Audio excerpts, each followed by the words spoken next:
and GMOs, including the new GMOs, have no place.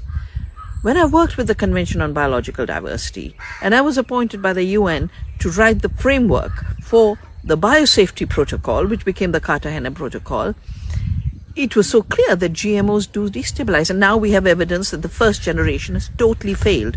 The Roundup Ready crops, the GMO BT cotton have absolutely failed. And now the old industry, along with the help of philanthrocapitalists, want new GMOs.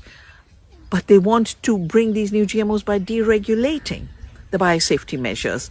This is the war that's going on right now in England, in Europe. And I think New Zealand should stand firm and say, new GMOs are old GMOs and we need strict, scientific, honest, independent biosafety.